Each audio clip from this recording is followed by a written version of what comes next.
subscribe to techspy channel and press the bell icon button to get the latest updates.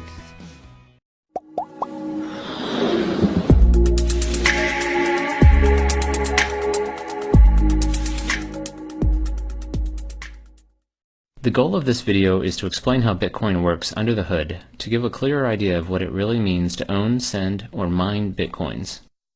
First, a brief high-level overview of what Bitcoin is. At its core, Bitcoin is just a digital file that lists accounts and money like a ledger. A copy of this file is maintained on every computer in the Bitcoin network. These numbers don't represent anything in the physical world. They only have value because people are willing to trade real goods and services for a higher number next to their account and believe others will do the same. The numbers only have value because we believe they have value, just like any other fiat currency. To send money, you broadcast to the network that the amount on your account should go down and the amount on a receiver's account up. Nodes or computers in the Bitcoin network apply that transaction to their copy of the ledger and then pass on the transaction to other nodes. This, with some math-based security, is really all there is, a system that lets a group of computers maintain a ledger. While this may sound similar to the way a bank maintains a ledger, the fact that the ledger is maintained by a group rather than a single entity introduces a number of important differences. For one, unlike a bank where you only know about your own transactions, in Bitcoin everyone knows about everyone else's transactions. Also, while you can trust your bank, or you can at least sue it if something goes wrong, in Bitcoin you're dealing with anonymous strangers, so you shouldn't trust anyone. The Bitcoin system is amazingly designed so that no trust is needed. Special mathematical functions protect every aspect of the system. The rest of this video will explain in detail how Bitcoin allows such a group of strangers to manage each other's financial transactions. At a basic level, for Alice to send money to Bob, she simply broadcasts a message with the accounts and the amount. Send 5 Bitcoins from Alice to Bob. Every node that receives it will update their copy of the ledger and then pass along the transaction message. But how can nodes be sure that the request is authentic, that only the rightful owner has sent the message? Bitcoin rules require a kind of password to unlock and spend funds, and this password is what's called a digital signature. Like a real handwritten signature, it proves the authenticity of a message, but it does so through a mathematical algorithm that prevents copying or forgery in the digital realm. Unlike a simple static password, a completely different digital signature is required for every transaction. Keep in mind that in Bitcoin, you're dealing with complete strangers, so you never want to reveal a password that could be copied and reused by someone else. A digital signature works by utilizing 2 different but connected keys, a private key to create a signature and a public key that others can use to check it. You can think of the private key as the true password and the signature as an intermediary that proves you have the password without requiring you to reveal it. Public keys are actually the send to addresses in Bitcoin, so when you send someone money, you're really sending it to their public key. To spend money, you must prove that you're the true owner of a public key address where money was sent, and you do that by generating a digital signature from a transaction message and your private key.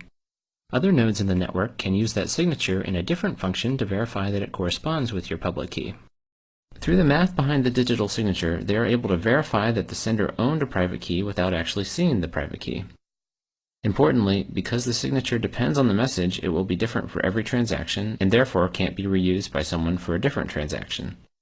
This dependence on the message also means that no one can modify the message while passing it along the network, as any changes to the message would invalidate the signature.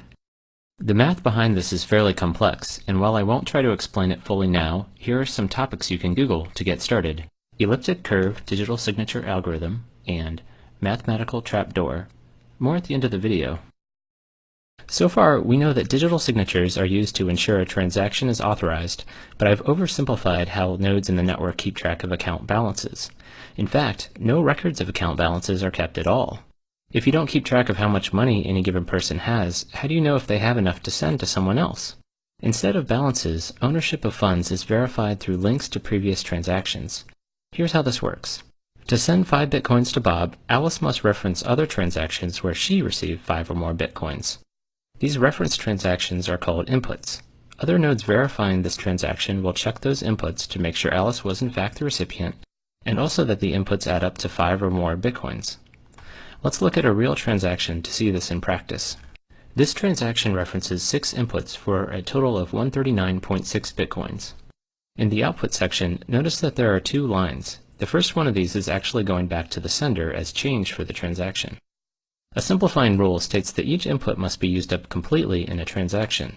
So if you're trying to send an amount that doesn't exactly match one of your inputs, you need to send any remaining amount back to yourself. Through these reference input linkages, ownership of Bitcoins is passed along in a kind of chain, where the validity of each transaction is dependent on previous transactions. But how can you trust those previous transactions? You can't, and you should check their inputs too. In fact, when you first install Bitcoin wallet software, it downloads every transaction ever made and checks each one's validity all the way back to the very first transaction. Remember, you're dealing with complete strangers, so it's important to verify every transaction for yourself. This process can take over 24 hours, but it only needs to be done once. Once a transaction has been used once, it is considered spent and cannot be used again. Otherwise, someone could double spend an input by referencing it in multiple transactions. When verifying a transaction, in addition to the other checks, nodes also make sure that inputs haven't already been spent. To be explicit, for each input, nodes check every other transaction ever made to make sure that input hasn't already been used before. While this may seem time-consuming as there are now over 20 million transactions, it's made fast with an index of unspent transactions. So instead of a ledger of balances, Bitcoin nodes keep track of a giant list of transactions. Owning Bitcoins means that there are transactions in this list that point to your name and haven't been spent, or in other words, used as inputs in other transactions. One interesting consequence of this ownership structure is that figuring out your own balance requires iterating through every transaction ever made and adding up all your unspent inputs. Another interesting note about transactions is that the system can support more complex ones than simply sending funds to one person. You may have noticed a cryptic-looking line of text in the output shown previously. It turns out that outputs are more like puzzles to be solved rather than simple to addresses. Rather than emailing, sending money in Bitcoin is more like putting money in a public locker and attaching a math puzzle that must be solved to open it. The puzzle is defined using a special scripting language, and while it's typically designed so that only a single owner of a public key can solve it, more complex conditions are possible. For instance, 2 out of 3 signatures could be required for an escrow-based transaction. Another example is the very first Bitcoin transaction ever made, which was a puzzle that anyone could solve. While most Bitcoin software hides the scripting layer for you, you're free to write your own software and claim conditions, although this can be risky. Over 2,600 Bitcoins were lost in one batch of transactions due to a malformed address. This highlights an important part of Bitcoin. As there is no bank or credit card company you can appeal to, any user error mistakes can result in permanent loss of Bitcoins, and not just from your own account, but from the Bitcoin economy overall. If you lose your private key, any funds associated with the corresponding public key will be gone forever. Because people will likely lose private keys due to hard drive crashes and insufficient backups, this means the Bitcoin currency will eventually be a deflationary one. Before explaining the final piece that secures Bitcoin, mining, I want to highlight a few points about anonymity in Bitcoin. If you access Bitcoin through a Tor network that hides your IP address, you can use Bitcoin without ever revealing anything more than your public key. And to avoid someone linking your transactions together, remember they're all publicly stored on every computer, you can generate a new public key for every incoming transaction. It is possible, however, to inadvertently link public keys together. In the transaction shown earlier, 6 input transactions were used as sources, and despite the fact that all those inputs were sent to different addresses, they all became linked in that transaction. The sender proved that he owned all of those addresses by supplying the digital signature to unlock each one. Researchers have in fact used these links to study Bitcoin user behavior. You might think that generating a public key receiving address could potentially create a link to your true identity, but even this step is anonymous and amazingly can be done with no connection to the network. You simply click a button in your wallet software and it randomly generates a new private and public key. Because there are so many different possible addresses, there's no reason to even check if someone else already has that key. Compare this to signing up for an email address where almost everything you might try has been taken. In fact, if you did guess someone else's key, you would have access to all their money. This is the total number of possible Bitcoin addresses. These large numbers protect the Bitcoin system in several ways, so it's useful to try to appreciate just how big they are. Some estimates for the number of grains of sand in the entire world are around 7.5 million trillion. Now imagine that every grain of sand represented an entire other Earth of additional grains, and you're still much smaller than the possible number of Bitcoin addresses. Let's recap Bitcoin security so far. By verifying the digital signature, we know that only the true owner could have created the transaction message. And to make sure the sender actually has money to spend, we also check each referenced input, making sure it is unspent. But there is still one large security hole in the system that can make this unspent check unreliable, and this has to do with the order of transactions. Considering that transactions are passed node by node through the network, there's no guarantee that the order in which you receive them represents the order in which they were created. And you shouldn't trust a timestamp because someone could easily lie about the time a transaction was created. Therefore, you have no way to tell whether one transaction came before another, and this opens up the potential for fraud. A malicious user, Alice, could send a transaction giving money to Bob, wait for Bob to ship a product, and then send another transaction referencing that same input back to herself. Because of differences in propagation times, some nodes on the network would receive the second double spending transaction before the one to Bob. And when Bob's transaction arrived, they would consider it invalid because it's trying to reuse an input. So Bob would be out both his shipped product and his money. Overall, there would be disagreement across the network about whether Bob or Alice had the money because there's no way to prove which transaction came first. In light of this, there needs to be a way for the entire network to agree about the order of transactions, which is very much a daunting challenge in a decentralized system. Bitcoin's solution is a clever way to both determine and safeguard the ordering through a kind of mathematical race. The Bitcoin system orders transactions by placing them in groups called blocks and linking those blocks together in something called the block chain. Note that this is different from the transaction chain we discussed earlier. The block chain is used to order transactions, whereas the transaction chain keeps track of how ownership changes. Each block has a reference to the previous block, and this is what places one block after another in time. You can traverse the references backwards all the way to the very first group of transactions ever made. Transactions in the same block are considered to have happened at the same time, and transactions not yet in a block are called unconfirmed or unordered. Any node can collect a set of unconfirmed transactions into a block and broadcast it to the rest of the network as a suggestion for what the next block in the chain should be. Because multiple people could create blocks at the same time, there could be several options to choose from. So how does the network decide what should be next? We can't rely on the order that blocks arrive because, as explained with transactions above, they may arrive in different orders at different points in the network. Part of Bitcoin's solution is that each valid block must contain the answer to a very special mathematical problem. Computers run the entire text of a block plus an additional random guess through something called a cryptographic hash until the output is below a certain value. A hash function creates a short digest from any arbitrary length of text. In our case, the result is a 32-byte number. Here are some examples of the specific hash function Bitcoin uses, SHA-256. Note how much the output changes in result of a single extra period at the end of the third example. The output is completely unpredictable, so the only way to find a particular output value is to make random guesses. It's very much like guessing the combination to a lock. You might get lucky on your first guess, but on average it takes many guesses. In fact, in Bitcoin it would take a typical computer several years of guessing to solve a block. With every computer in the entire network all guessing numbers, it takes about 10 minutes on average for someone to find a solution. The first person to solve a math problem broadcasts their block and gets to have their group of transactions accepted as the next in the chain. The randomness in the math problem effectively spreads out when people find a solution, making it unlikely that two people will solve it at the same time. Occasionally, however, more than one block will be solved at the same time, leading to several possible branches. In this case, you simply build on top of the first one you received. Others may have received the blocks in a different order and will be building on the block they first received. The tie gets broken when someone solves the next block. The general rule is that you always immediately switch to the longest branch available. The math makes it rare for blocks to be solved at the same time, and even more rare for this to happen multiple times in a row. The end result is that the block chain quickly stabilizes, meaning that everyone is in agreement about the order of blocks a few back from the end of the chain. The fact that there's some ambiguity in the end of the chain has some important implications for transaction security. For instance, if your transaction finds itself in one of the shorter branches, it will lose its place in line within the blockchain. Typically, this just means it will go back to the pool of unconfirmed transactions and be included in a later block. Unfortunately, this potential for transactions to lose their place opens the door to the very double spend attack that was our original motivation for an ordering system. Let's look at how a double spend attack would work in the system described so far. A fraudster, Alice, sends money to Bob. Bob then waits for the transaction to get confirmed into the blockchain and then ships a product.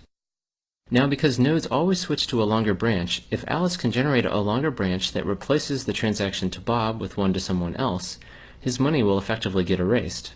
Bob's transaction will initially get tossed back into the unconfirmed pool, but since Alice has replaced it with another transaction that uses its same input, nodes will now consider Bob's transaction invalid because it's referencing an already spent input. So how does the ordering system prevent Alice from defrauding Bob? You might think that Alice could pre-compute a chain of blocks to spring on the network at just the right time, but the math puzzles in each block actually prevent this. We need to look a little deeper into the cryptographic hash explained earlier to fully understand why. As mentioned previously, solving a block involves trying to get the cryptographic hash of the block to be below a certain value, and you do that by trying different random numbers at the end of the block. Once solved, the hash output is like a fingerprint that uniquely identifies that block. If even a single character in the block is changed, the block's hash would be completely different, just like we saw before when an additional period was added. The hash output or fingerprint is actually what's used as the previous block reference.